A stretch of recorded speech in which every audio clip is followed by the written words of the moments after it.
Subscribe कीजिए महाविद्या साधक परिवार ऑफिशियल चैनल को। बेल आइकॉन को प्रेस कीजिए, ऑल ऑप्शन पर क्लिक कीजिए ताकि आने वाले वीडियोस की नोटिफिकेशन आपको मिलती रहे।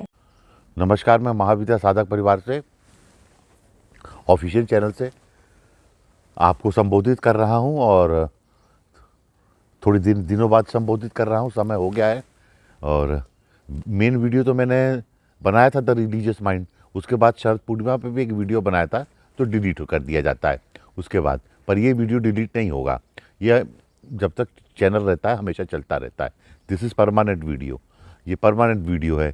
और परमानेंट वीडियो का भी एक डेफिनेशन है, उसके हिसाब से इसको बनाया जाता है ताकि साधकों को ये मिल सके, ये जानकारी हमेशा के लिए आपके पास हो सके।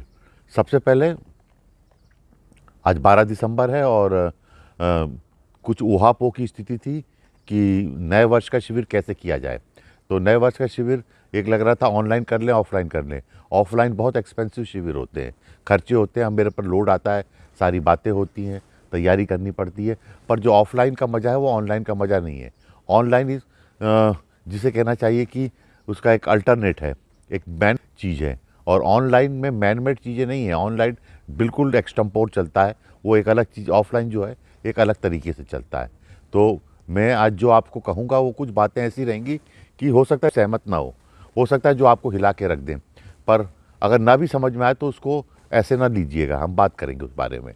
मैं यही कहना चाहता हूँ कि सबसे पहली बात तो मैं आपसे ये कहूँगा, जो आज मैं कहना क्या चाहता हूँ, आपसे क्या बात करना चाहता हूँ, ये बात मुझे आपसे बहुत पहले कह देनी चाहिए थी। पर मैं इस बात को कहने के लिए बहुत शर्माता रहा, बहुत झेपता रहा, बहुत झिझक रही मेरे अंदर और बहुत सारी बातें मेरे अंदर चलती रही कि मैं कहूँ कि नहीं कहूँ इन शिष्यों से। सत्य को उजागर करूँ कि ना करूँ। God is man made. अब आप बोलेंगे आपने ये क्या बात कह दी, ये बात सत्य है। गॉड जो है मैन मेड है। और आपको विश्वास हो नहीं हो, आप माने चाहे ना माने, आप इसके पीछे मुझसे बहस करें, जो भी करें, पर यह बिल्कुल क्लियर कट बात है।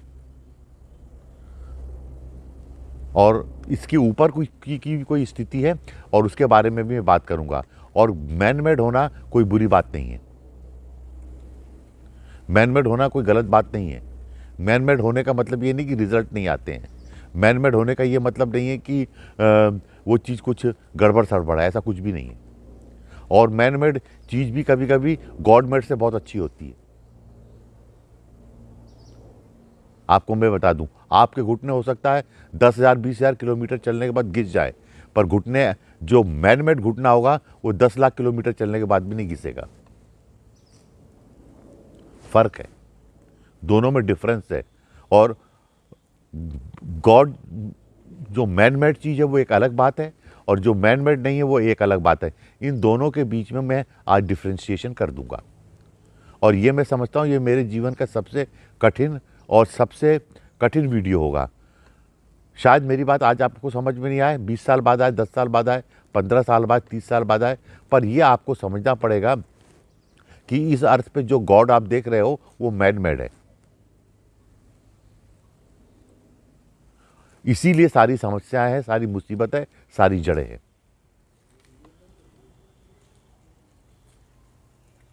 इसके बारे में आपसे बात करूंगा। और सबसे पहले मैं आपसे एक बात कह देना चाहता हूं कि जो नए वर्ष का शिविर है वो हमारा शिविर ऑफलाइन है, निखिल धाम के अंदर निखिल धाम में संपन्न होगा। और निखिल धाम में संपन्न होने के साथ साथ आप ये मान के चलिए कि जो 31 और 1 2 दिन का शिविर होता है, 31 तारीख को ये शिविर प्रारंभ होगा। आप मान लीजिए 12 बजे से, थोड़ा आगे पीछे हो सकता है, 12 बजे 12:30 1 हो सकता है, पर 12 बजे का कट ऑफ टाइम है शिविर के प्रारंभ होने का। और ये शिविर रात तक चलेगा, रात को 12 बजे तक चलेगा। ये कंटिन्यूसली 12 बजे से रात्रि के 12 बजे तक मेरी और माता जी की प्रेजेंस, साधना जी की प्रेजेंस यहाँ पर रहेगी। और उसके बाद फिर शिविर रात्रि को 12 बज जाने के बाद ये शिविर का जो भी कार्यक्रम होगा होता रहेगा। और फिर दूसरे दिन माता जी चलाएंगी 1 तारीख को। 1 तारीख को ये शिविर चलेगा 10-11 बजे से लेकर समझ लीजिए 4 बजे तक। और दूसरे दिन के शिविर में माता जी का ही ज़्यादा रोल रहता है। और ये शिविर इसलिए महत्वपूर्ण है क्योंकि इस शिविर में मैं भगवान शरभ का पूजन कराऊंगा, जो कि मैन मेड नहीं है, जो कि मैन मेड नहीं है। मैं आपको एक बात और बता देना चाह रहा हूँ, इन दोनों को यही तो बात मैं आपको बताना चाह रहा हूँ, वो मैन मेड नहीं है। और इनका पूजन मैं कराऊंगा और पूजन कठिन है। पूजन से मैं इनका कवच ही कम से कम आधा 1.5 घंटा ले लेगा। भगवान शरभ का कवच कराऊंगा, इनका ध्यान कराऊंगा, इनका आवरण पूजन कराऊंगा, इनका हृदय स्तोत्रम कराऊंगा, संपूर्ण इनका न्यास कराऊंगा, सोडा न्यास कराऊँ। सोडा न्यास बहुत कठिन होगा, लघु न्यास तो करा ही दूंगा इनका। इसके बाद इनके मंत्र कराऊंगा, इनके माला मंत्र कराऊंगा, इनका दारुण सप्तक कराऊंगा। ये सब चीज़ें कराते कराते आप मान के चलो कि 4 घंटे लग जाएंगे। इनकी दीक्षा दूंगा, इनकी दीक्षाएं भी होंगी। दीक्षा तो मैं पहले दिन से देना शुरू कर दूंगा। तो इसको करते करते 4 घंटे, 3.5-4 घंटे लग जाएंगे। और ये मैं 3.5-4 घंटे का जो कार्यक्रम है, इसमें ब्रेक भी दूंगा इस पूजन में। ऐसा नहीं कि शुरू हो जाऊंगा तो आपको 4 घंटे बिठा के रखूंगा, उसमें मज़ा नहीं आता है, उसमें फिर आनंद नहीं आता है। इसलिए इसके पूजन में मैं आपको ब्रेक भी दूंगा और उसके बाद फिर पूजन कराऊंगा। भजन भी चलते रहेंगे, गीत भी चलते रहेंगे और आप हंसते मुस्कुराते भी रहेंगे, आपसे बातचीत भी होती रहेगी, सारी चीज़ चलती रहेगी। इसमें ये दो मत नहीं कि सारी चीज़ें नहीं चलेंगी। और उस समय क्या कैसे घटित होगा वो एक अलग विषय है। क्यों? क्योंकि मैंने कहा ना कि टोटल जो भी कार्यक्रम होते हैं वो बिल्कुल प्लानिंग से नहीं होते। उसमें प्लानिंग 0% होती है, उसमें बिफोर थिंकिंग 0% होती है, उसमें बिफोर प्रिपरेशन 0% होती है। कुछ भी नहीं होता है, वो ऑन द स्पॉट जैसा होता है वैसे चलाया जाता है। यही ट्रू स्पिरिचुअलिटी है। यहाँ पे मैन मेड सिस्टम नहीं है। This is not man made. अगर प्लानिंग है तो मैन मेड है, अगर बिफोर प्रिपरेशन है तो मैन मेड है, बिफोर थिंकिंग है तो मैन मेड है। ये सब चीज़ें नहीं होती हैं। तो और क्या उस समय कब क्या घटित होगा उसके लिए आप तैयार हैं, देन आप तैयार हैं। तो इस पूजन में टाइम लगेगा और ये पूजन बहुत ज़रूरी है शिष्यों के लिए, क्योंकि मुझे कराना पड़ेगा। समय काल कुछ गड़बड़ है, इसलिए मुझे ये पूजन को कराना चाहिए। और जो नए शिष्य हैं उनने आज तक शराब का पूजन नहीं किया है। बहुत सारे शिष्य दीक्षा ले चुके हैं, सारी बातें हो चुकी है, सारी चीज़ें हो चुकी हैं, उनको शराब के बारे में मालूम नहीं है, न शराब से कवचित है न दीक्षित है। तो श्री विद्या के अंतर्गत नए शिष्यों के लिए, नए साधकों के लिए और सारे लोगों के लिए ये बहुत ज़रूरी है। ये महाशिव है। ओम नमो भगवते महाशिवाय, पक्षी राजाय सर्वेश्वराय, विष्णु सखाय, सर्व विघ्ना नाशे नाशे, होम फट स्वाहा। ये मंत्र है। अब पूरे तो इसमें टाइम लगेगा। तो जब भी जो भी लोग आए वो अब इस हिसाब से आए कि शरभ पूजन होना है, शरभ पूजन की तैयारी से आए। मेरे पास नेचुरली एक शरभ कवच होता है, अगर वो आप मेरे पास आ गया तो मैं आपको दे दूंगा, नहीं आया तो फिर मैं आपको 10 महाविद्या कवच दे दूंगा। शरभ विग्रह भी होता है जो मेरे अलावा कहीं नहीं मिलता, वो अष्ट धातु का बना होता है। अगर आप चाहेंगे तो वो भी मैं आपको दे दूंगा, नहीं चाहेंगे तो कोई बात नहीं, आप फोटो के ऊपर पूजन संपन्न कर लीजिए। टोटल फ्री है, टोटल फ्रीडम है आपको, आप जैसे चाहे वैसे कर लें। और उसके बाद 1 तारीख का कार्यक्रम है। 1 तारीख को जो जितनी लोगों से मेरी उमा माता जी की मुलाकात हो जाएगी। 2 तारीख को मैं नहीं मिलूँगा क्योंकि मैं थक जाता हूँ, फिर एनर्जी चली जाती है और फिर इतनी ताकत नहीं होती कि इकट्ठे बैठ के लोगों से मिल पाए। तो मैंने आपको नट शेल में बता दिया, कार्यक्रम ये है, इस प्रकार होगा, कैसे होगा, क्या होगा, सारी चीज़ें मैंने आपको समझा दी। निखिल धाम में रुकने की व्यवस्था होती है, सारी चीज़ें होती हैं। और जो नए लोग दीक्षा लेना चाहते हैं वो ज़रूर ले लें। नए लोगों के लिए दीक्षा बहुत ज़रूरी है। देखो 2024 का जो राजा है वो मंगल है और जो मंत्री है वो शनि है। जो राजा मंगल है और मंत्री शनि है, तो 2024 का साल बड़ा ऊहा-पोह का साल है। जो युद्ध अभी चल ही रहा है वो युद्ध अभी आगे किस स्थिति में किस मोड़ पे जाएगा इसके बारे में कुछ कहा नहीं जा सकता। और 2024 की भविष्यवाणी भी मैं इसलिए नहीं कर रहा हूं क्योंकि मैं इसकी भविष्यवाणी करना नहीं चाहता, इसको ऐसे ही फ्लो करने देना चाहता हूं। इसको फ्लो करने दीजिए, इसकी नेचुरल तरीके से इसको फ्लो करने दीजिए। क्योंकि जहां मैंने भविष्यवाणी कर दी उसके बाद फिर क्या होता है, प्रकृति में शुरू हो जाती सारी चीज़ें और जो मैंने कहा है उसके हिसाब से होने लगती हैं। और ऐसा मैं करना नहीं चाहता।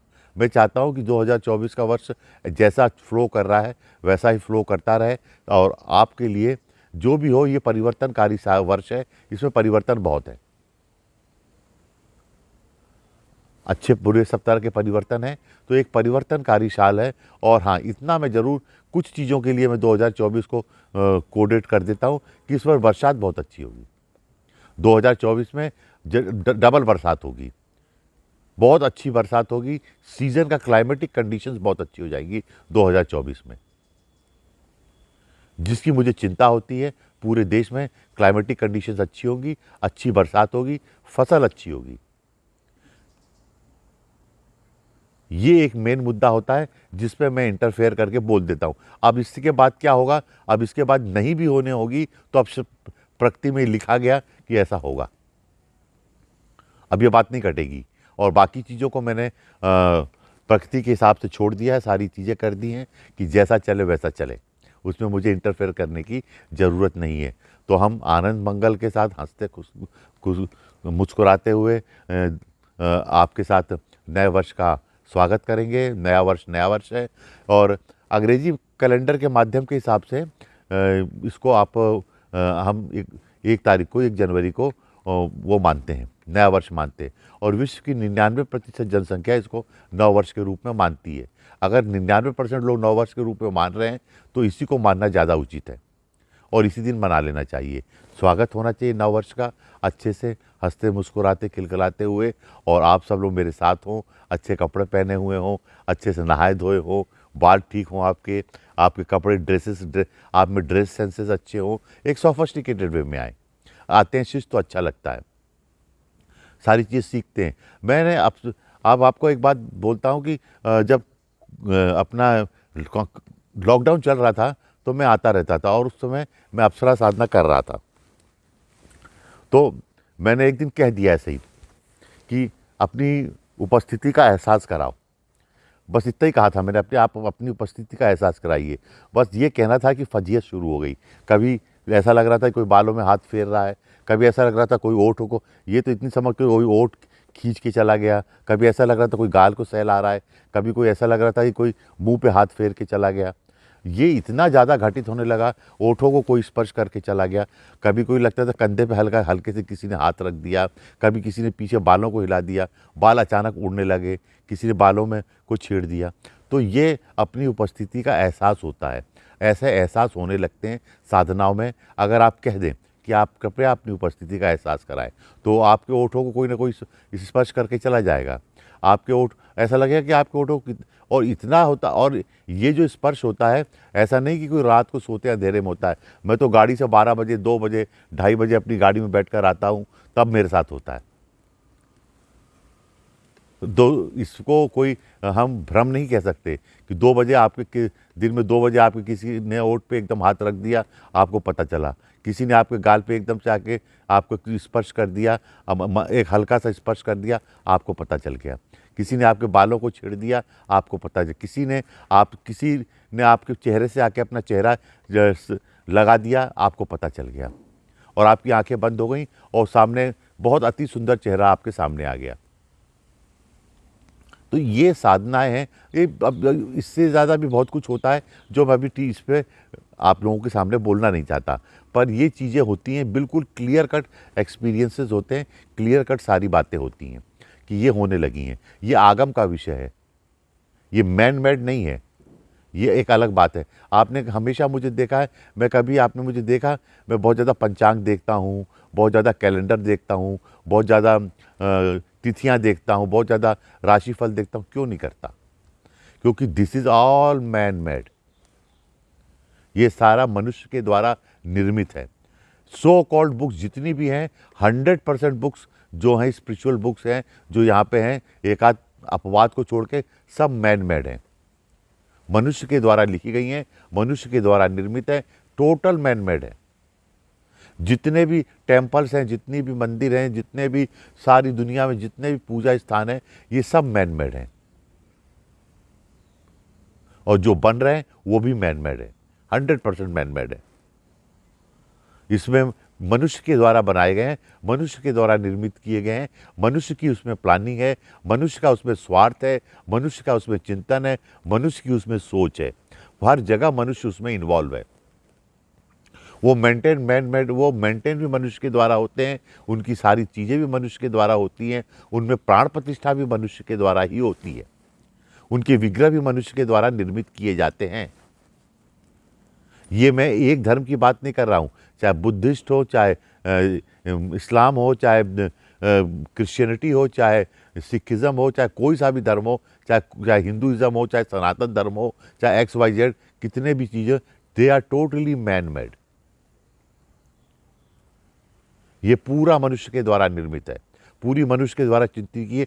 हाँ, जब मनुष्य के द्वारा तो रॉकेट भी बनाए गए हैं, वो भी कोई खराब थोड़ी है, एक ग्रह से दूसरे ग्रह तक चले जाते हैं।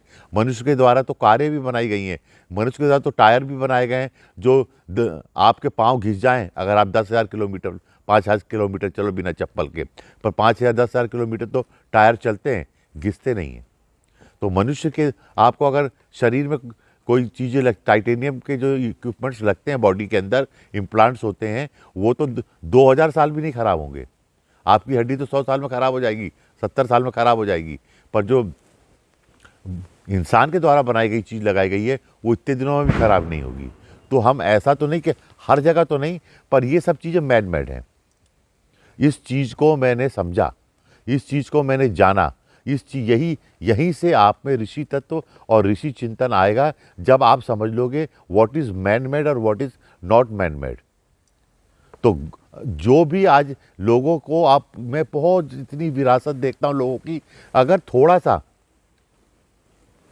थोड़ा सा भी उनकी प्रतिकूल परिस्थिति हो गई तो कहते हैं भगवान को गालियाँ देने लगते हैं। क्यों? क्योंकि वो भगवान को गालियाँ इसलिए देने लगते हैं क्योंकि वो मैन मेड भगवान को गालियाँ देते हैं। जो चीज़ मैन मेड है उसमें उसको आदमी जैसे कहते हैं ना कि एक पंखा बनाया इंसान ने और पंखा ठीक से नहीं चलता तो दूसरे दिन वो नट बोल्ट वो पाना लेके उसको खोलना शुरू कर देता है। इसमें क्या गड़बड़ है, तेल नहीं है, पानी नहीं है, क्या बदलना है, क्या रिपेयर करना है, वो शुरू कर देगा कि इसने हमको प्रॉपर रिजल्ट नहीं दिया। तो ऐसे ही जहाँ पर भगवान को मनुष्य ने बनाया है, जहाँ भगवान का निर्माण मनुष्य ने किया है, वहाँ पे आप मान के चलिए कि जहाँ भगवान ने उसके हिसाब से काम नहीं किया, मनुष्य उसके खिलाफ खड़ा हो जाता है, उसको गालियाँ देता है, उसको बोलता है कुछ गड़बड़ है, उसको फिर से बनाने की कोशिश करता है, उसको फिर से सुधार करने की कोशिश करता है, उससे जवाब सवाल करता है, उससे उत्तर चाहता है कि तुमने ऐसा क्यों नहीं किया। क्यों? क्योंकि वो उसको एक मोबाइल के समान समझता है कि जब मोबाइल में ठीक से आवाज़ नहीं आ रही है तो आप कंपनी से पूछ सकता है, मैंने आपसे मोबाइल खरीदा, इसमें आवाज़ ठीक से क्यों नहीं आ रही है। वो उससे आंसर कर सकता है, आंसरेबल होता है। अगर कुछ गड़बड़ हो जाए तो उसको फिर से रिप्लेस करता है, नया ले आता है। क्यों? क्योंकि मैन मेड चीज़ है उसके साथ। इसीलिए सदियां बीत गई। लोगों ने धर्म परिवर्तन क्यों किए? धर्म परिवर्तन इसलिए किए कि उनको किसी ने आके कहा कि इस धर्म में पूजा करने से ज़्यादा अच्छे रिजल्ट मिलेंगे, ऐसा करने से ज़्यादा अच्छा परिणाम आएगा, तो उसने तुरंत उसको परिवर्तित कर लिया। जिसे कहा गया ना हमारे मंत्र दृष्टा ऋषि मुनि, तो उन्होंने जो किताबें लिखी, सारी चीज़ें की, उन्होंने जो अनुभव किया, जो ध्यान और समाधि में जो उनको पता, उसके हिसाब से उन्होंने संरचनाएं की। वेद भी मैन मेड है, महाभारत भी मैन मेड है, तो क्लियर लिखा हुआ है। रामायण के बारे में तो क्लियर लिखा, वाल्मीकि ने लिखी है। वाल्मीकि भगवान नहीं है, इंसान है। महाभारत भी लिखी गई है, तो महाभारत भी वेद व्यास ने लिखी है, तो वेद व्यास भगवान नहीं है, इंसान है। तो ये मैन मेड है। मैं बचपन से देखता था कि बचपन से मुझे मैन मेड चीज़ों में कभी दिलचस्पी नहीं रही, कभी रुचि नहीं रही, और हमेशा रुचि उस चीज़ में रही जो मैन मेड ना हो। वो उसमें रही, उस कंपेशन में रही कि जो मैन मेड बिल्कुल ना हो, जिसमें मनुष्य का हाथ ना लगा हो, जिसमें मनुष्य का इंटरफेरेंस ना हो, जिसमें मनुष्य इंटरफेयर नहीं कर सकता हो। आज आप देखिए, कोई भी मंदिर होगा या कोई भी टेम्पल होगा, उसको मनुष्य तोड़ देता है, फिर से बनाता है, या कोई उसको फिर रिकंस्ट्रक्ट करता है, उसको आगे पीछे कर सकता है, मूर्ति को ऊपर नीचे कर सकता है, पूजा पद्धति बदल सकता है। कभी बालाजी की पूजा आप देख लीजिए कि शैव विधान से होती थी, कभी वैष्णव से होने लगी, कभी किसी अन्य शाक्त विधान से होती थी। तो समय काल पे कभी पता चला यहाँ चर्च है तो उसको तोड़ के मस्जिद बन गई, मस्जिद को तोड़ के चर्च बन गया। तो these are all man made things. Man made thing, और इसमें मैन मेड का भी मतलब ये है कि इंसान बहुत ज़्यादा deep deep deep very intelligence, very genius होते हैं, जो who can create the God. वो ईश्वर को बनाने की भी क्षमता, गॉड के निर्माण की भी क्षमता उसमें आ जाती है। आप श्री विद्या के अंतर्गत जाइए, श्री विद्या में भगवान विष्णु के पास 10 कलाएं, रुद्र के पास 10 कलाएं हैं, और क्या कहते हैं सदाशिव के पास 16 कलाएं, और ईश्वर के पास 4 कलाएं। तो इंसान 4 कला के ईश्वर का निर्माण करने में सक्षम है। वो चारों कलाओं का निर्माण कर देता है। उसमें वो मूर्ति को जैसा चाहे वैसा प्राण प्रतिष्ठित कर सकता है, उस मूर्ति के अंदर जैसे चाहे वैसे गुण डाल सकता है। वो जब हम कंप्यूटर चिप बना सकते हैं, हम आर्टिफिशियल इंटेलिजेंस बना सकते हैं, तो ये थोड़ा रिफाइंड फॉर्म है और फॉर्म ऑफ आर्टिफिशियल इंटेलिजेंस। आज हमारे देश में हजारों साल से आर्टिफिशियल इंटेलिजेंस पे जोर दिया गया, सुपर पॉजिटिव इंटेलिजेंस पे जोर दिया गया। पॉजिटिव आर्टिफिशियल इंटेलिजेंस पे हमारे यहाँ पिछले 10,000, भारत की संस्कृति में 10,000 सालों से इसके ऊपर रिसर्च और इसके ऊपर काम चल रहा है। 10,000 सालों से लोग एकांत में गए, गुफा में बैठे, उन्होंने सोचा, थिंकिंग की, how to make a positive artificial intelligence, हम उसको ग्रैब करके किसी चीज़ में पुट ऑन कर सकते हैं। और उन्होंने इसी पॉजिटिव आर्टिफिशियल इंटेलिजेंस को, सुपर इंटेलिजेंस को मूर्तियों में या किसी चीज़ में या किसी मंदिर में या किसी स्थान पे किया है, एक्टिवेट किया है। कैसे हम श्री विद्या की शक्तियों को एक्टिवेट करके इस स्थान पे इतने समय के लिए हम एक्टिवेट कर सकते हैं, और ऐसा किया गया है। तो दिस इज मैन मेड, कि इसके हिसाब से यहाँ पे रिजल्ट्स आने चाहिए, यहाँ पे चीज़ें होनी चाहिए, यहाँ पे परफॉर्मेंस होना चाहिए। कितनी अच्छी बात है, आप सोचिए, कितनी विहंगम बात है कि हम लोगों ने ऐसे इंस्टीट्यूट बनाए। आप देखिए पाश्चात्य जगत में जाएंगे तो जगह जगह आपको फैक्ट्रियां मिलेंगी, कारखाने मिलेंगे, लोहा टूट पीट रहे हैं, ये पीट रहे हैं, वो पीट रहे हैं, ये बना रहे हैं, वो बना रहे हैं, फैक्ट्रियां मिलेंगी। आपको जगह जगह पे स्कूल मिलेंगे, आपको जगह जगह पे अस्पताल, आप अपनी इंडिया में जाएंगे जगह जगह पे आपको हॉस्पिटल्स मिलेंगे, एक से एक स्पेशलाइज्ड हॉस्पिटल्स मिलेंगे। वो जो अगर आँख का हॉस्पिटल है तो आँख की एक्सट्रीम लिमिट तक पहुँच के आँख को ठीक कर सकते हैं। उनमें इतनी ताकत है कि आँख को जो जहाँ जवाब दे दिया है उसको भी आँख को ठीक कर देंगे आँख के हॉस्पिटल्स में। हार्ट को निकाल के हार्ट को भी 20 साल उसकी उम्र बढ़ा देंगे हार्ट की। तो ऐसे ही हमारे जो टेम्पल्स हैं, हमारी जो चीज़ें हैं, इसमें जो लोग बैठे थे वो टोटली मैन मेड क्रिएशंस किए। उन्होंने पॉजिटिव वाइब्रेशंस को, पॉजिटिव एनर्जी को, पॉजिटिव चीज़ों को मैन मेड रूप से स्थापित कर दिया, और वहाँ पे वैसे रिजल्ट आने लगे। और जब तक वो जीनियस और सुपर जीनियस लोग रहे तो उन टेम्पल्स की या उस इंस्टीट्यूट की बहुत वैल्यू रही, क्योंकि वो निरंतर उसमें सुधार करते रहे, निरंतर उसको चलाते रहे, निरंतर उसको बनाते रहे, सब कुछ करते रहे और लोगों को रिजल्ट देते रहे, मुस्कुराते रहे। It is like creating a machine. When man made का मतलब ये है कि गॉड इज मशीन नाउ। एक मशीन के रूप में गॉड का निर्माण कर दिया गया कि गॉड आपको पॉजिटिव वाइब्रेशन देगा, आपकी बीमारियों को हर लेगा, आपकी मुसीबतों को टाल देगा, आपके भाग्य को बदल देगा, आपको पॉजिटिव, आप जो चाहते हो आपकी मनोकामना को पूर्ति कर देगा। ये सच है कि इतनी पॉजिटिव आर्टिफिशियल इंटेलिजेंस की मशीन्स क्रिएट कर दी गई, दैट इज उनको गॉड कहा गया। क्योंकि आम आदमी आया, उसको उससे रिजल्ट मिला, उसकी मनोकामनाएं पूर्ण होती हैं, उसकी मनोकामनाएं पूर्ण होती। तो ये भी मैकेनिस्टिक है कि उसकी मनोकामनाएं पूर्ति हो। ये उसको संतान नहीं, उसको संतान की प्राप्ति हो, उसको धन नहीं है, धन की प्राप्ति। लक्ष्मी जी को भी पॉजिटिव इंटेलिजेंस के रूप में क्रिएट कर दिया गया कि ये मंदिर में महालक्ष्मी स्थापित है। उन्होंने देखा, उन्होंने समझा कि वो जो है मैन मेड जो नहीं है उसकी बात छोड़ो, हम मैन मेड। अरे भाई हीरा तो होता है ना, हीरा तो ओरिजिनल भी होता है। आजकल। और अगर आपके हाथ में हीरा है, आपने ओरिजिनल हीरा पहना है, तो बहुत बड़ी बात है, भले वो कैसा भी हो, वो अर्थ के अंदर से निकला हुआ नेचुरल हीरा है। और आर्टिफिशियल जो हीरा है, सीवीडी है, जो लेबोरेटरी में बना हुआ हीरा है, वो तो जो नेचुरल हीरा है उससे ज़्यादा चमकता है, उससे ज़्यादा अच्छा लगता है, उससे ज़्यादा ब्यूटीफुल होता है, उससे ज़्यादा लाइट की क्रिया करता है। वो कहीं से उससे बीज नहीं होता, पर वो मैन मेड है। और सीवीडी भी बिकता है या आर्टिफिशियल भी बिकता है, ये भी बिकता है। आपको कोई कहते आप किसी की बात मत मानना। माणिक 2000 साल से नकली बन रहे हैं। मैन मेड माणिक का निर्माण 2000 साल से मैन मेड माणिक बन रहा है। 2000 साल से एलेक्जेंड्राइड बन रहा है मैन मेड। और वो एलेक्जेंड्राइड ऐसा है, अगर नेचुरल एलेक्जेंड्राइड मेरे पास होते हैं वो 3 कलर बदलते हैं, तो जो मैन मेड एलेक्जेंड्राइड है वो 10 कलर बदलता है। और लोग कहते हैं हमारी दादी ने दिया, हमारी परदादी ने माणिक दिया। अरे जितने भी पाकिस्तान से लोग आए उनके माणिक ऐसे चमकते थे उस समय जब बंटवारा हुआ कि पूछने वाली बात नहीं। तो हिंदुस्तान के लोग देख के वो वहाँ तो जो वो बेल्ट था हिंदुस्तान का, पाकिस्तान जो जहाँ पे अब आज पाकिस्तान है, वहाँ पे नकली माणिक ऐसा बनता था कि पूछने वाली बात नहीं। सारी सिंधी लेडीज उसको पहनी रहती थी, पर वो था नकली, वो मनुष्य के द्वारा बनाया हुआ माणिक था। तो असली भी होता है, नकली भी होता है।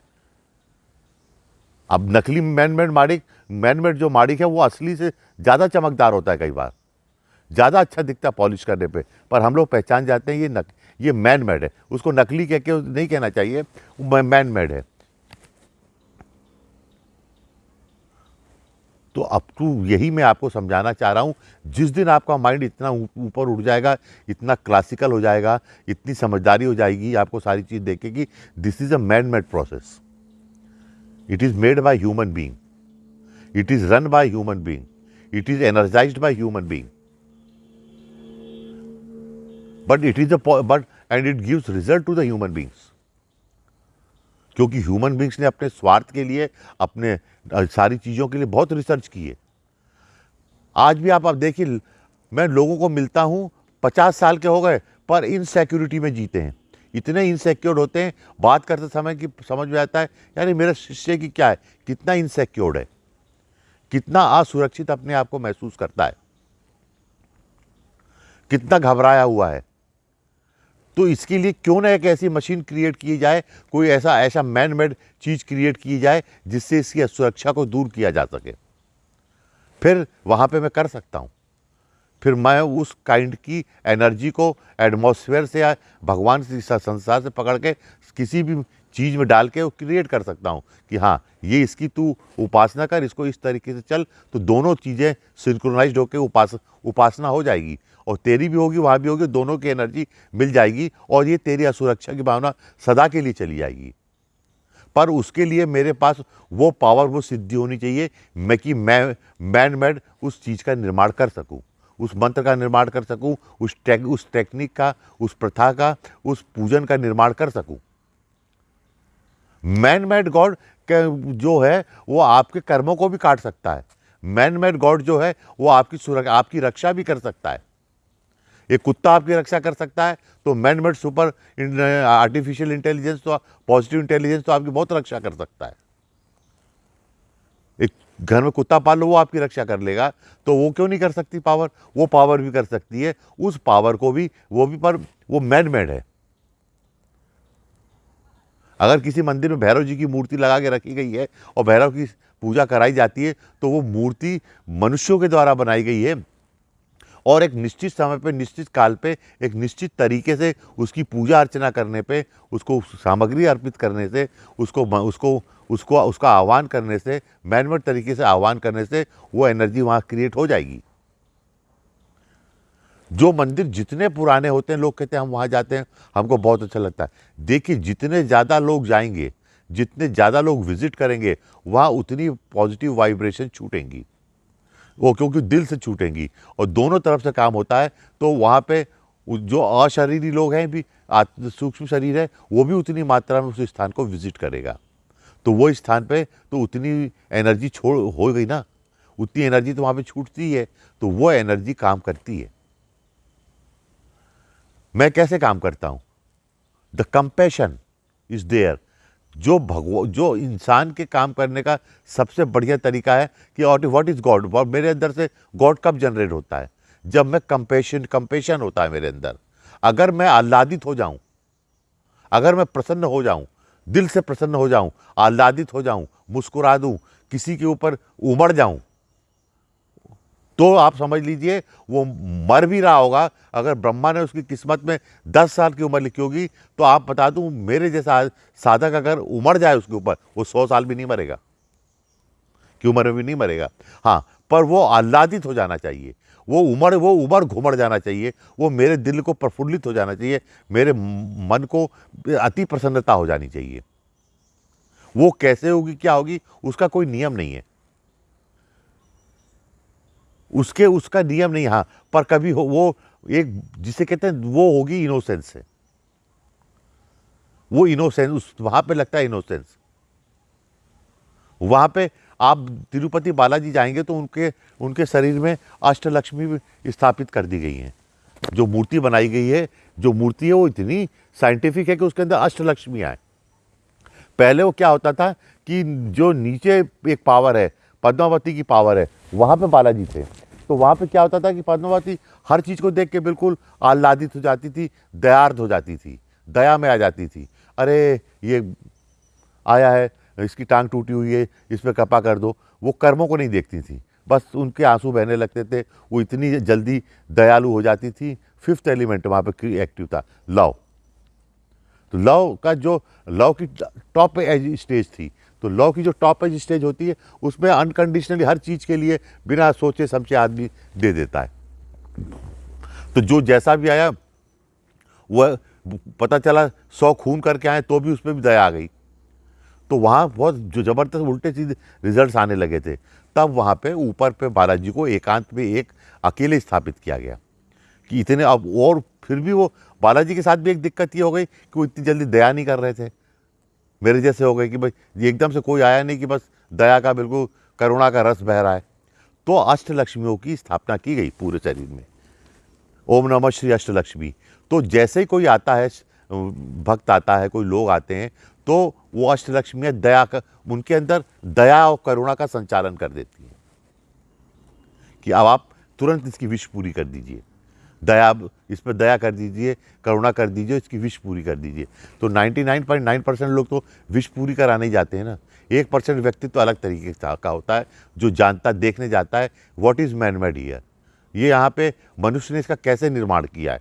और दिस इज द यही एक चमत्कार है, ये एक इतना बढ़िया, जिसे कहना चाहिए इतनी बढ़िया उपलब्धि है मनुष्य की इस पृथ्वी पर कि he made the God, he created the God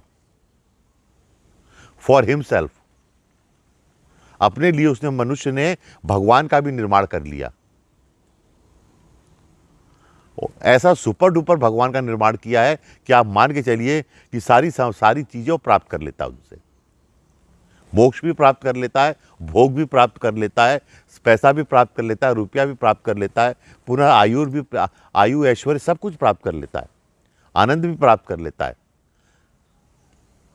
धर्म अर्थ काम मोक्ष, इनको प्राप्त करने के लिए उसने इनको प्राप्त करने के लिए उसने भगवान का निर्माण कर लिया।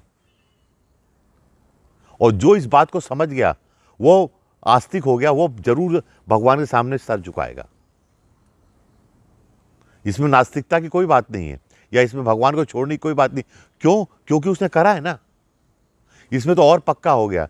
अगर हम चंद्रमा पे जा सकते हैं रॉकेट पे बैठ के, तो हमको मालूम है कि अब कोई झूठ बोलेगा कि चंद्रमा पे जाना असंभव है, ये है, वो है, ऐसा है, वैसा है। चंद्रमा पर हम जा सकते हैं। हमने ऐसी विधि और ऐसी चीज़ें निर्माण कर लिए जिससे हम चंद्रमा की सतह पर जा सकते हैं। और कुछ दिनों बाद अगर हमने ऐसा भी कर लिया कि हम चंद्रमा की सतह पर रह सकते हैं, हम चंद्रमा की सतह पर जीवन का इवोल्यूशन कर सकते हैं, हम इवॉल्व कर सकते हैं, तो ये सब इवॉल्व करने की पावर सबसे बड़ी पावर है कि हम इवॉल्व कर गए चंद्रमा की सतह पे, या किसी अदर प्लैनेट्स में जाके हम इवोल्यूशन करने की ताकत हम में आ गई। जो हिडन चीज़ है वो निकल कर आ गई। बहुत सारी चीज़ें हिडन है, अभी तो हमारे अंदर से कुछ भी नहीं निकला है। वेट फॉर सम टाइम, बहुत सा समय वेट कीजिए, बहुत कुछ निकलेगा। मैंने निकलते हुए देखा है, मैंने इवोल्यूशन होते हुए देखा है। मैं अपने गुरु के साथ चला हूँ, सदगुरु स्वामी निखिलेश्वर महाराज जी के साथ चला हूँ। मैंने भगवान सदगुरु स्वामी निखिलेश्वर महाराज जी की मैन मेड मूर्ति की स्थापना की है और मैंने उनको आह्वान करके उसमें प्राण प्रतिष्ठित किया है और सारी चीज़ें की है और मैंने चमत्कार देखे हैं। मैंने उनको सेल्फ एक्टिवेटेड होते हुए देखा है। मैंने उनसे बहुत कुछ सीखा है। मैंने कहा ना, मैंने उनसे भगवान बनाना भी, भगवान का निर्माण करना भी सीखा है। मैं भगवान भी बना सकता हूँ और ये पत्थर की मूर्ति को नहीं, किसी इंसान को भी भगवान बना सकता हूँ। और हमारे यहाँ तो कहा ही गया भगवान। बुद्ध को क्यों पूजा जाता है? क्योंकि बुद्ध भगवान बन गए थे। ये जो क्रिया थी, ये पाश्चात्य जगत में इसको हमारे इंडिया इधर तो हम लोगों ने इस चीज़ को समझ लिया ऋषि मुनियों ने कि हम भगवान का निर्माण कर सकते हैं। भाई महावीर तो भगवान है ना, बुद्ध भगवान है ना, नानक भगवान है ना, आदि गुरु शंकराचार्य जी भगवान है ना, भगवत पाद कहा जाता है ना। उनका निर्माण तो किया गया है ना। मनुष्य थोड़ी है, वो भगवान के रूप में निर्मित हुए हैं, भगवत पाद बने। तो किसी ने तो निर्माण किया होगा ना उनका। कुछ शक्तियां तो रही होंगी, कोई तो सुपर जीनियस रहा होगा जिसने उनको मनुष्य से उठा के भगवान बना दिया। और इसमें शर्म किस बात की? अगर मैं किसी को भगवान बना सकता हूं तो भगवान बना देना चाहिए। मैंने कहा मैं चंद्रगुप्त मौर्य बनाता हूं, तो मैं सिर्फ आपसे समझा बस गुरुजी की इतनी ताकत है, गुरुजी चंद्रगुप्त मौर्य तक बना सकते हैं। नहीं, मैं भगवान भी बना सकता हूं। मैं आपको भगवान बनाने की ताकत रखता हूं। और हमारे यहाँ यही तो सबसे बड़ी बात है कि हम भगवान बन जाते हैं अपने इस शरीर में। उतनी उपलब्धि हासिल कर लेते हैं, उतनी चीजें कर लेते हैं। देखो, सृष्टि में कुछ ही चीजें हैं। सृष्टि क्या करती है? सृष्टि आपसे वापस ले लेती है बहुत सारी चीजें। और जिस दिन सृष्टि ने वो चीज वापस ले ली, फिर आप कुछ नहीं कर सकते। और जब वापस ले लेती है सृष्टि, तो सृष्टि आपको दे भी सकती है। सृष्टि आपको दे सकती है। आपको मैंने ये स्पेशलाइज्ड पावर दी। अगर आप सृष्टि के प्रति फ्रेंडली हैं, सृष्टि के प्रति बहुत ज़्यादा वो सृष्टि और आपके बीच में बहुत ज़्यादा तारतम्य है और सारी बातें हैं, तो सृष्टि आपको कोई सी भी पावर दे सकती है, कुछ भी दे सकती है। अगर जिस दिन सृष्टि ने आपसे काम छीन लिया, तो मैं दावा करता हूं, आप कुछ भी कर लीजिए, आप कितनी गोली दवाई खा लीजिए, कुछ भी कर लीजिए, XYZ, आपकी गई सृष्टि ने वापस ले लिया तो फिर कुछ नहीं हो सकता। अगर सृष्टि ने आपसे आपका रूप, रंग और सौंदर्य छीन लिया, तो आप क्या करोगे? आप कितनी कोशिश कर लीजिए। लोग कितनी कोशिश करते हैं यंग युवा बने रहने के लिए, कितने ऑपरेशंस कराते हैं, कितनी सर्जरी कराते हैं, whatever they want to do करते रहते हैं, होता रहता है, सारी बातें चलती रहती हैं। पर जब जिस दिन सृष्टि छीन लेती है, वो चीज़ वापस नहीं आती ना लौट के, क्योंकि सृष्टि ने छीन लिया, सृष्टि ने वापस ले लिया। ये आपको टेम्पररी दी थी वो चीज़, हमने आज वापस ले ली और सृष्टि वापस ले लेती है। और जब सृष्टि वापस ले लेती है तो हम रोते रहते हैं, बैठे रहते हैं, कुछ नहीं हो सकता। और इसी प्रकार से अगर आप सृष्टि फेमिलियर हैं, आप सृष्टि फ्रेंडली हैं, तो आपको कितने समय के लिए चाहिए? सृष्टि आप फेंक दोगे, सृष्टि आपके घर पे रख जाएगी। नहीं, आप इसको रखो, आप इसको पकड़ो, आप इसको लेकर बैठो, आप वापस करोगे, वो आपको वापस दे जाएगी। नहीं, आपको करना पड़ेगा। ऐसी जिद भी सृष्टि से होती है और सृष्टि इसका चयन करती है। जब सृष्टि इस चीज़ का चयन कर ले कि एक मनुष्य का, कि now you can create the God, अब आप मनुष्य हो और इस स्टेज पे पहुंच गए, इस स्थिति पे पहुंच गए, आप इसको क्रिएट कीजिए। मैं क्या होता है, एक बहुत अच्छी बात बताता हूँ। मेरे कमरे में बहुत सारी चीज़ें होती हैं। अगर मैं अपने कमरे का टेम्परेचर 20 डिग्री रखूँ, अगर मैंने 22 कर दिया तो मुझे नींद नहीं आती, 19 कर दिया तो मुझे नींद नहीं आती, या मैंने 23 कर दिया। लोग कहते हैं आप 20 डिग्री टेम्परेचर को मैं मेंटेन करके चलता हूँ, और 20 डिग्री में मुझे इतनी अच्छी नींद आती है कि आप सोच नहीं सकते। घोड़े बेच के सो जाता हूँ। क्यों? आपको बताऊँ, पिरामिड का जो टेम्परेचर है वो 20 डिग्री होता है। जितने भी पिरामिड हैं मिस्र के, वो 20 डिग्री उनको इस तरह से बनाया गया है। वहाँ तो रेत वेत है वहाँ पे तो, पर कुछ भी हो जाए वो हमेशा 20 डिग्री, दिन रात सुबह शाम कोई सा भी मौसम हो XYZ, वो 20 डिग्री टेम्परेचर पिरामिड का होता है, मिस्र के पिरामिडों का। अंदर का टेम्परेचर हमें 20 डिग्री रहता है। और आज हजारों साल हो गए, 2000-3000 साल पुरानी डेड बॉडीज रखी हैं, वॉट एवर इज देयर, वो इंटैक्ट हैं। वहाँ पे किसी चीज़ में दीमक नहीं लग गई या किसी चीज़ में चीटी वीटी नहीं लग गई या कुछ खराब हो गया। 20 डिग्री का आइडल टेम्परेचर भी सारे पिरामिडों में मेंटेन्ड होता है। उनका निर्माण ही ऐसा किया गया है कि वो 20 डिग्री रहता है। तो मुझे भी 20 डिग्री टेम्परेचर बहुत अच्छा लगता है। 20 डिग्री में खूब अच्छे से सोता हूँ, मेरी बॉडी को बहुत सूट करता है। तो ये होता है, कभी कभी नींद खुलती है मेरी, तो मैं देखता हूँ मेरे कमरे में धुआं ही धुआं भरा हुआ है। नहीं, धुआं कहाँ से, आग वाग लग गई क्या मेरे घर में? फिर उठ कर चारों तरफ देखता हूँ, एक अजीब सी धुंध होती है, एक अजीब सा, जैसा लगता है जब बादल उतर के कमरे के अंदर आ गए। और ये 1-2 मिनट के लिए नहीं होता, 5 मिनट, 8 मिनट, 10 मिनट में देखता हूँ अजीब सी धुंध है। मैंने हमेशा पाया है घर, अभी जैसे सर्दी का मौसम चल रहा है तो मैं हमेशा रोज़ रात को हंस देता हूँ। जब मैं उठता हूँ तो मेरा कमरा वार्म होता है, हल्का गर्म होता है, इतना गर्म होता है कि इतना अच्छा लगता है वो गर्म। और बाहर कमरा गर्म नहीं होता, और मेरा कमरा गर्म होता है। तो कोई ना कोई पावर, कोई ना कोई सृष्टि में चीज़ आपकी हेल्प कर रही है, कोई ना कोई मशीन है जो भी मैन मेड हो या ऋषि मेड हो, जो आपके कमरे को आके ऊर्जा से गर्म करके गई है कि हाँ ये सो रहे हैं, इनको तकलीफ ना हो, कमरे का टेम्परेचर, कमरे में इतनी गर्मी होनी चाहिए, इतना एटमॉस्फेयर होना चाहिए, इतनी एक धुंध जैसी होती है, इतनी ऑक्सीजन होनी चाहिए। ये एक बहुत, जिसे कहते हैं ना, अच्छा और अजीब तरीके से जीवन जीने की शैली है। और मैं चाहता हूँ, जैसे गुरुजी में थी मुझ में है, मैं चाहता हूँ मेरे शिष्य भी अब ऐसे कुछ लोग हैं, कुछ लोग इस बात को समझेंगे, पर उसको इनको पचाने में और उनके दिमाग में ये चीज़ क्लियर होने में बहुत टाइम लग जाएगा कि वो सिर्फ, क्योंकि उनको एक ही चीज़ पढ़ाई गई है कि भगवान ने मनुष्य को बनाया है। मनुष्य और भगवान दोनों का चोली दामन का साथ है। मैंने ये नहीं कहा कि भगवान ने मनुष्य को नहीं बनाया, मैंने इसको खंडन नहीं किया है, मैं इस बात पे नहीं कह रहा हूँ। मनुष्य ने भगवान को बनाया, भगवान ने भी मनुष्य को बनाया, दोनों ने एक दूसरे को बनाया है। मैंने कभी नहीं कहा, मैंने ये नहीं कहा कि मनुष्य जो है भगवान से ऊंचा हो गया है, ऐसा कुछ नहीं कहा मैंने। पर ह्यूमन कैन मेक गॉड,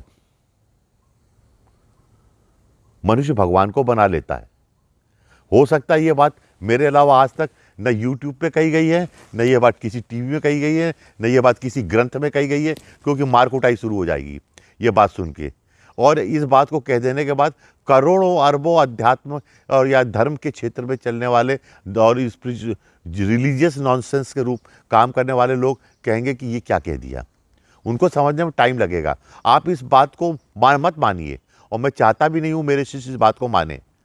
उनकी जो धारणा है, जो सोच है, अपनी धारणा और अपनी सोच को लेकर चलते रहे। हाँ, सुन ले इस बात को, इस टीवी वीडियो को भी ना देखे तो ज़्यादा अच्छा है, कोई फ़र्क नहीं पड़ता मुझे। मैं इस बात को कोई वो नहीं प्रमाणित करना चाहता, पर one day they will realise, 5 साल, 10 साल, 15 साल बाद, या 8 साल बाद, या 6 साल बाद, या 6 महीने बाद इस चीज़ को रियलाइज़ करेंगे, और इस पावर को रियलाइज़ करेंगे। Yes, man can make a God. फिर वो अपने मंदिर को बहुत सुंदर बनाएंगे, बहुत अच्छी मूर्ति रखेंगे, बहुत अच्छे से प्राण प्रतिष्ठा करेंगे, बहुत अच्छे टेक्निक से उसको सिखा देंगे, वहाँ पे पावर को कर देंगे कि आप हमारी सारी, मेरे कुल की सारी मनोकामनाओं को पूर्ति करते रहना, मेरे वंश के लोगों की रक्षा करते रहना, मेरे वंश के लोगों को सद्बुद्धि देते रहना, मेरे वंश के लोगों को एनर्जाइज करते रहना, मेरे वंश जो भी आपके दर्शन करने आए उसके ऊपर आप करुणामयी हो जाना। ये सारी चीज़ें उसमें संस्कारित हो जाएंगी, ये संस्कारित कर दी जाएंगी। और जब ये संस्कारित कर देंगे, और जब ऐसा कोई आएगा, तो वो जो जगह है, वो जो मंदिर है, बिल्कुल exactly the same result provide करेगा, बिल्कुल सेम रिजल्ट प्रोवाइड करेगा।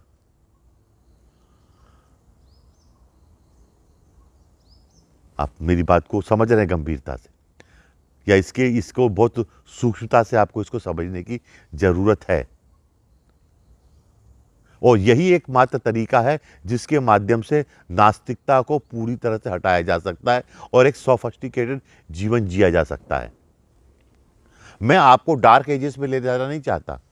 जिन लोगों ने कहा है, जिन लोगों ने संस्थानों ने कहा है कि बस ये इसके बाद ये अल्लाह होगा, ये पैगंबर हो गए, ये गॉड हो गए, अब इसके बाद कोई नहीं होगा, आज उनकी क्या हाल है।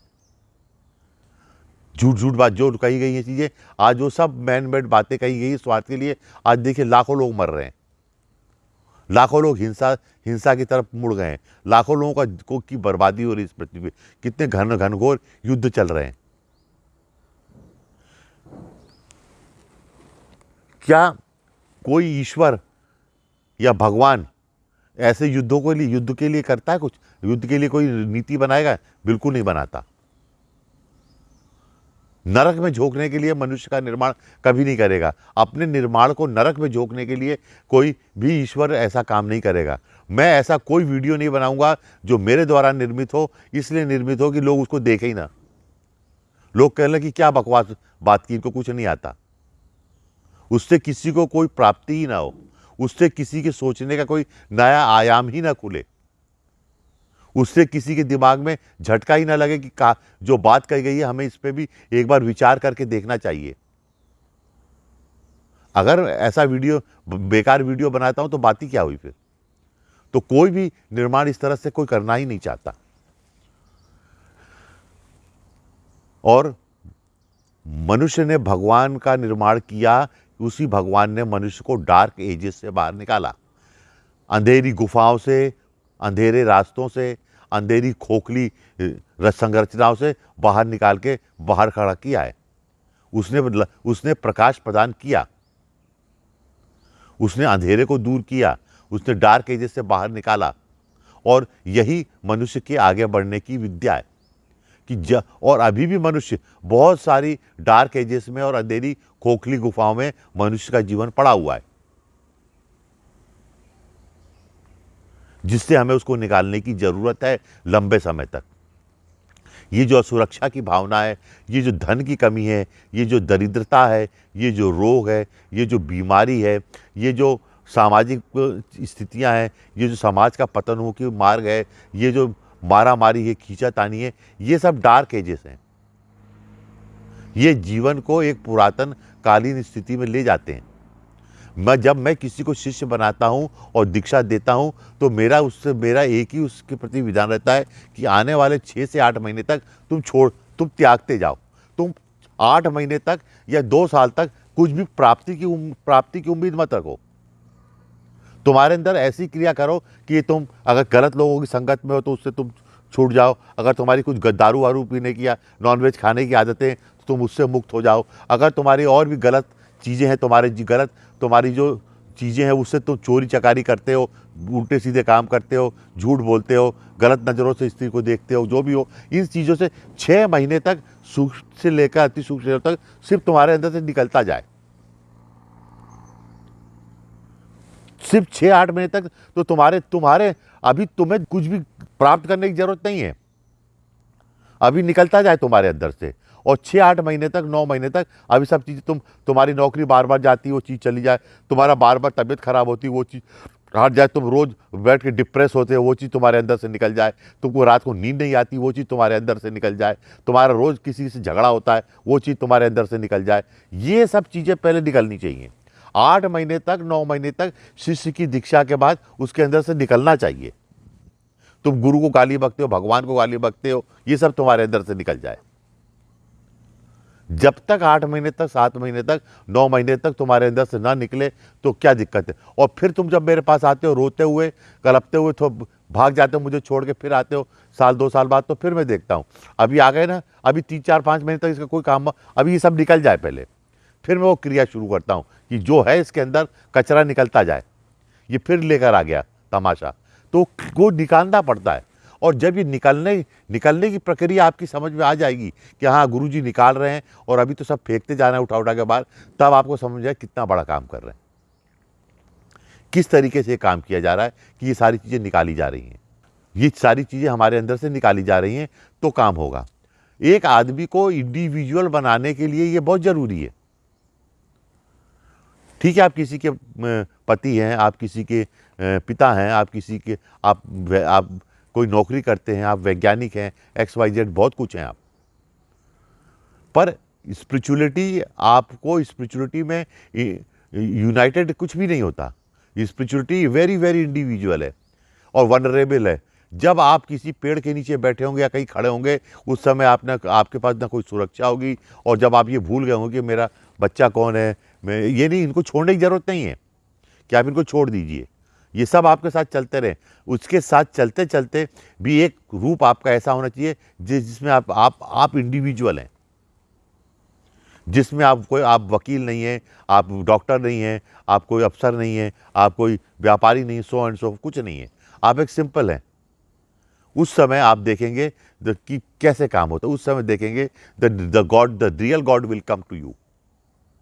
जिस समय आप रो देंगे, जिस समय आप फूट पड़ेंगे, जिस समय आपका अहम खत्म हो जाएगा, अहंकार खत्म हो जाएगा, जिस समय आप दिल से प्रफुल्लित हो पड़ेंगे, ब्लॉसम होंगे, उस समय the real God will come, which is not man made. वो शक्ति कहां से, ब्रह्मांड के किस कोने से, किस देर के लिए the God particle will come to you. वो आ जाएगा गॉड पार्टिकल आपके पास, दौड़ता हुआ चलता हुआ आ जाएगा, और वो जो दौड़ता चलता हुआ गॉड पार्टिकल आएगा। अगर आपने आत्मसात कर लिया, जैसे आप में प्रजनन क्षमता है, आप एक इंसान को जन्म देता है ना भाई, जो इंसान पैदा होता है वो इंसान से ही तो पैदा होता है ना, पेड़ पे थोड़ी लटकता है। और जब वो आत्मसात हो जाएगा आपके अंतर्गत, जब वो गॉड पार्टिकल आप आत्मसात कर लेंगे, तो आप यकीन मानिए आप तो भगवान बनेंगे। आप में भी भगवान को निर्मित करने की क्षमता आ जाएगी। Then you are the creator of God.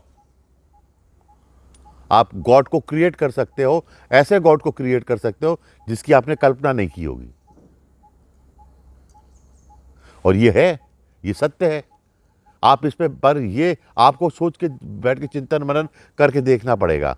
और ये मैं आपको सच्ची बात बता दूं, जो प्रकाशित हो रहा है, अगर सूर्य प्रकाशित हो रहा है तो आपकी ट्यूबलाइट भी प्रकाशित हो रही है।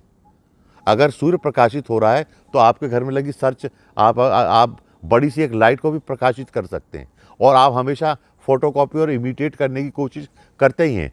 इमिटेशन तो आप करते ही हैं, आप तो नकल करते ही हैं ना।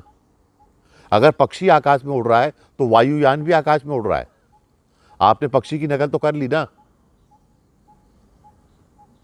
आपने अगर एक सड़क पे घोड़ा दौड़ रहा है तो आपने कार बना ली ना, जो घोड़े से भी ज़्यादा तेज दौड़ सकती है, मोर सोफिस्टिकेटेड है, और कहीं भी आपके इशारे को मान सकती है। घोड़े और आपकी कार की जो उम्र है वो घोड़े की उम्र से कई गुना ज़्यादा है। आप 100 साल, 200 साल, 100 साल तक अपनी कार को दौड़ा सकते हैं, पर आप घोड़े को 100 साल जिंदा थोड़ी रखेंगे, वो तो 12 साल में मर ही जाएगा। उसका मेंटेनेंस जितना, आपकी कार का मेंटेनेंस जितना कम है, उतना ज़्यादा घोड़े को तो बहुत मेंटेन करना पड़ेगा। अगर एक बैल है जो काम करता है तो बैल की जगह ट्रैक्टर आप बना लेते हैं ना। पहले आप देखेंगे 60 साल पहले तो सारे हिंदुस्तान के सारे विश्व खेतों में ये बैल खेती करते थे। अब उसकी जगह ट्रैक्टर खेती करते हैं, वो जोतते हैं, वो करते हैं, वो सारा काम करते हैं। क्रिएशन तो है ना।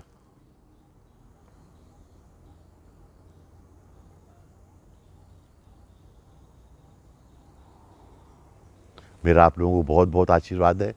कुछ बातें कही हैं बहुत, और ये आप मान के चलिए कि सन 2023 का मैं दिसंबर में 12 तारीख को आपको एक वीडियो बना के दिया है, जो एक क्रांतिकारी है, एक खतरनाक वीडियो है, एक डेंजरस वीडियो है, एक अलग सोच दी है और एक अलग आपको एंगल दिया है सोचने का। पर यही गुरुत्व है। कोरोना से पहले मैं जाता था लोगों के पास, बस गया, दीक्षा दे दी, मंच पे बोला, बोल बाल के चला आया, आपने काम बताया, मैंने मैकेनिस्टिक तरीके से काम कर दिया, गुरुत्व नहीं दिया मैंने। गुरुत्व में आप मेरा समझ नहीं रहे थे। पर जब ये कोरोना काल आया, मैं बैठ गया, मेरा जाना जाना रुक गया सब तरफ लॉकडाउन में, तो मैंने आपको वीडियो बना के दिए। और उसमें आपको जो लाखों शिष्य थे उनको गुरु के वास्तविक गुरुत्व की ज़रूरत थी कि गुरुत्व है कि नहीं। तब उन्होंने मेरे इस एंगल से कि उनका गुरु कहाँ है, किस लेवल पे, किस एंगल पे खड़ा हुआ है, वो दे दिया। आज भी बहुत सारे बच्चे आते हैं मेरे पास, घूमते फिरते, इधर से ढूंढते, उधर से ढूंढते, कथाबाजों के पास से होते हुए सब जगह से ढूंढते रहते हैं, भटकते रहते हैं। मैं क्या बोलूँ, उनको सिर्फ एक ही चीज़ बोलना चाहता हूँ कि आपका इंट्यूशन जो कहता है वो सच है। इंट्यूशन से बड़ी सुपर जीनियस कोई पावर नहीं है। इंट्यूशन यहाँ इंट्यूशन माइंड से नहीं चलता, इंट्यूशन हार्ट से चलता है। तो जो एक बार में आपको फर्स्ट टाइम हार्ट में लगा, आपने मुझे देखा, आप और आपको हार्ट में फर्स्ट टाइम क्या लगा, वही सत्य है। फिर तो बाद में किसने क्या कहा, किसने क्या सुनाया, किसने क्या अनुभव किया, कि दिमाग ने क्या कहा, दिमाग ने क्या गणित लगाया, वो सा data is not God, data is not truth. वो तो सिर्फ जानकारी है ना, वो तो इन्फॉर्मेशन है। Information is nothing. और आप सिर्फ इन्फॉर्मेशन का व्यापार कर रहे हैं। आप सिर्फ इन्फॉर्मेशन में, मुझे दुख इस बात का होता है, इंट्यूशन को छोड़ के इन्फॉर्मेशन में अटक गए। इन्फॉर्मेशन है वो तो, कोई कहते हैं वो हैं गुरुजी हैं, उनका वो इन्फॉर्मेशन में अटक गए, उन्होंने मेरा ये काम कर दिया, वो कर दिया, या ये नहीं किया या वो नहीं किया। दिस इज़ ओनली इन्फॉर्मेशन, एक जानकारी है, एक डेटा है मेरे बारे में। आप भी डेटा दे सकते हैं मेरे बारे में कुछ भी, पर वो ट्रुथ नहीं है। डेटा इज डेटा साहब, वो तो डेटा है। वो किसी भी चीज़ के बारे में कही गई बात है।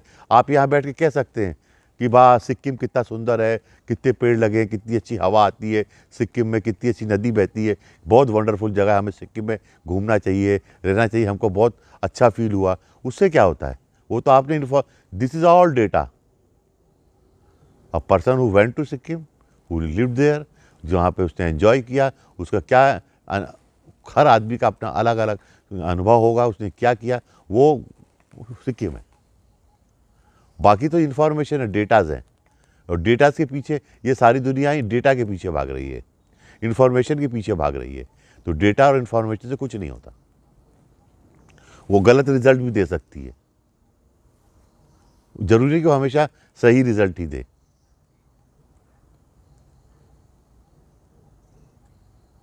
माता जी मेरे साथ नहीं बैठी तो इसका यह मतलब मत समझिएगा कि शिविर कोई वो ऐसी बात है। आज ठंड है, मैं निखिल धाम में आया, आपको संबोधित किया, बैठा आपके साथ, और थोड़ा सा आप लोग मेरी चीज़ थोड़ा सा ध्यान दीजिए। जैसे रिलीजियस माइंड वीडियो बनाया, अब बीच में बना दिया तो 7,500 रुपये अटक गया। लोग उसको आप लोगों को ऐसा होना चाहिए शिष्यों को कि एक दूसरे से बातचीत कर ले, भाई तूने गुरुजी का ये वीडियो देखा कि नहीं देखा, उसको देखें, उसको समझें, थोड़ा सा उसको पुश ऑन करना चाहिए। अगर आपने नहीं देखा, समय पे देख लें, तो मुझे भी मज़ा आती है, मुझे भी अच्छा लगता है बना के देने में। मुझे भी सारी बातें होती हैं जब आप मेरे साथ चलते हैं, देखते हैं, मुझसे बातचीत करते हैं, वीडियो पे कमेंट करते हैं, सारी चीज़ें करती हैं। देखिए सृष्टि रिएक्शन पे चलती है, and you are the product of reaction. आप क्रिया योगी कहाँ है? सारी चीज़ तो रिएक्शन है ना। आप मेरा वीडियो देखा, अगर आपको अच्छा लगा वो रिएक्शन है, आपको बुरा लगा वो रिएक्शन है, आपकी समझ में नहीं आया वो भी एक प्रतिक्रिया है, आपको बहुत पसंद आया वो भी एक प्रतिक्रिया है, आपको मेरे प्रति गुस्सा आई वो भी एक प्रतिक्रिया है, आपको मेरे से ईर्ष्या द्वेष हुआ वो भी एक प्रतिक्रिया है, आपका प्रेम मेरे प्रति उमड़ा वो भी एक प्रतिक्रिया है। तो ये प्रतिक्रिया, आपकी प्रतिक्रिया और सारी प्रतिक्रिया किस रूप में होती हैं, वो तो देखने लायक, वो देखने का विषय है ना। और ये सब पूरा संसार जो क्रिएट किया गया है, मैंने कहा ना, वो प्रतिक्रिया पे है। और किस चीज़ पे? आपने किसको वोट दिया वो एक प्रतिक्रिया है, आपने किसको पसंद किया वो एक प्रतिक्रिया है। कुछ क्रिया होगी, उसकी प्रतिक्रिया है, और क्या है? आपका संपूर्ण जीवन प्रतिक्रियाओं से भरा हुआ है, और आप स्वयं एक प्रतिक्रिया हैं। पर इसके अलावा इस प्रतिक्रिया को हटा के भी कुछ और है, वो एक अलग विषय है, उसके बारे में फिर कभी बात करेंगे। पर जो भी चीज़ें वो रिएक्शन है, इट इज 100% रिएक्शन। और आप अगर ये प्रतिक्रियावादी होकर शिविर में आते हैं, ऐसा करते हैं, वो भी चलिए आइए, तो प्रतिक्रिया है। आपको लाभ या हानि के बारे में सोचते हैं, वो एक रिएक्शन है। और किस तरीके से आप रिएक्ट करते हैं, वो आपकी वो ये देखना पड़ेगा कि आपके अंदर गॉड को कितना इम्प्लीमेंट किया गया है। आपके माता पिता ने, आपके संस्कारों ने, इसने उसने, या ऑटोमेटिकली या कुछ हो गया है उससे, द इम्प्लीमेंटेशन ऑफ कितना गॉड इम्प्लीमेंट किया गया है, कितना आपके अंदर मनुष्य भगवान को स्थापित किया गया है।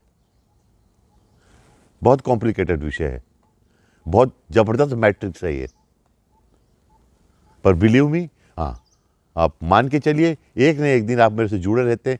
मैंने अपने शिष्यों में की, उनको मालूम चलने नहीं दिया, पर मैंने गॉड का इम्प्लीमेंटेशन उनके अंदर का इम्प्लांट कर दिए। बहुत लोगों के अंदर गॉड का इम्प्लांट कर दिया गया है। Now they behave like a god, they act like a god, they are sophisticated like a god, they speak like a god, they look like a god. ऐसा है और ये सत्य है। बहुत बहुत आशीर्वाद है आप लोगों को। फिर अगली बातें फिर करेंगे।